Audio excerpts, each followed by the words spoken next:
Well, don't do it is the message from a security guard who worked on Manus Island and is now warning the Prime Minister Jacinda Ardern not to take 150 refugees from the detention centre.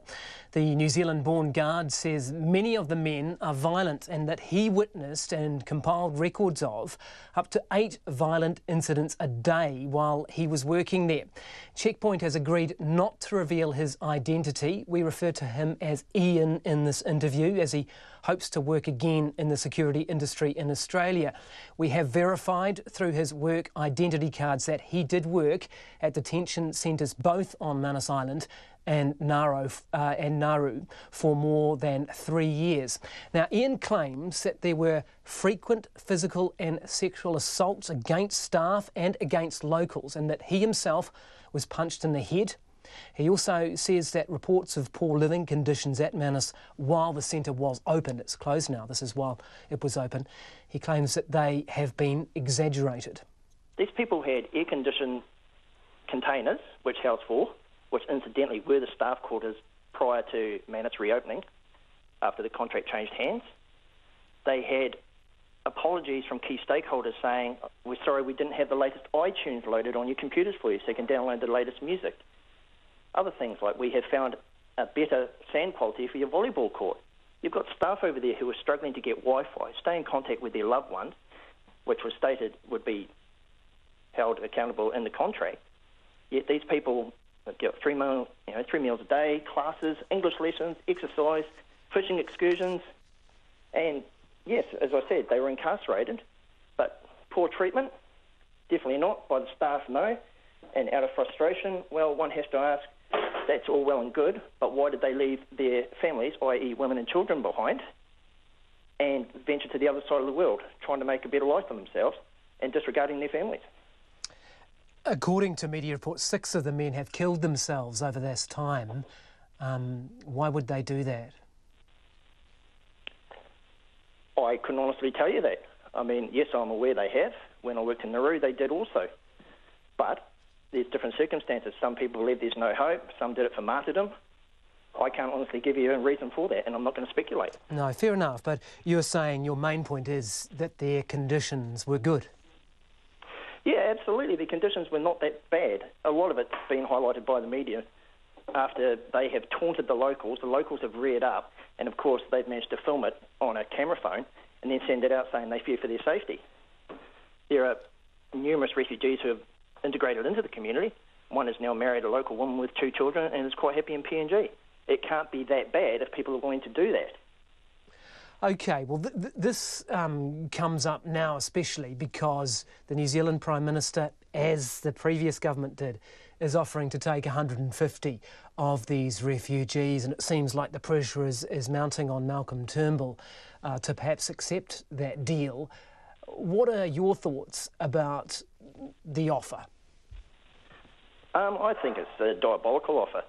We have more than 150 homeless people on the streets, low-income families that could do with the help from the government, not these people who have come across the world, dumped all forms of identification in an attempt to hide their criminality. I mean, you've got some 161 offences which have been reported by the Papua New Guinea authorities to the Australian authorities since October. I mean, do we want these kind of people in New Zealand? I most certainly do not. I'm not a racist, I'm not culturally biased, I just do not like the criminal element trying to get a backdoor into a country.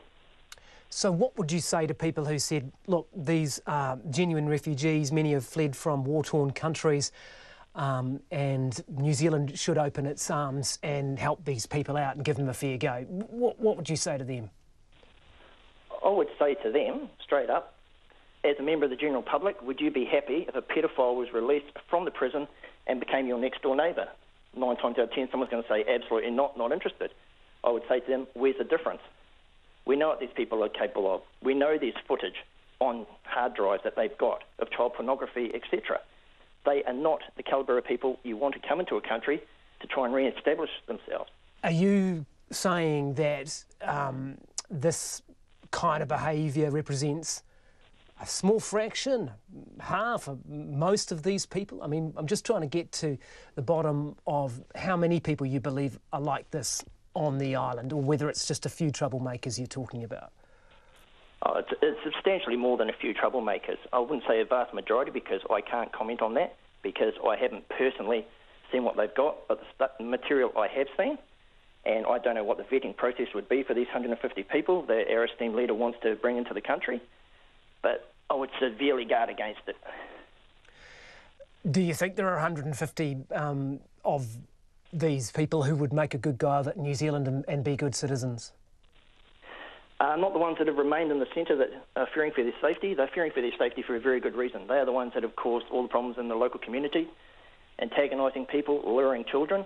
Those that have moved on obviously don't have an issue with the local population.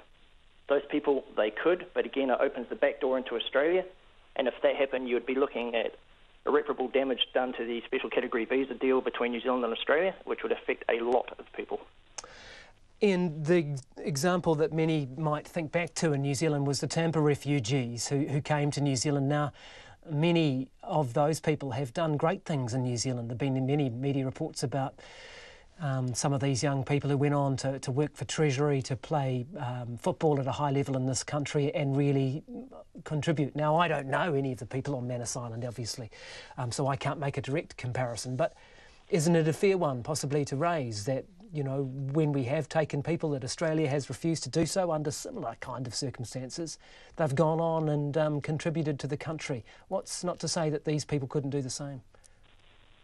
Well, there's nothing to say that they couldn't do the same, except most of the refugees that have come to New Zealand via legitimate means, or as you said, New Zealand took instead of Australia, there's a reason why they were quite easily able to transition into New Zealand. These people have no documentation. They dump everything at sea to hide whatever it is they've done in the past.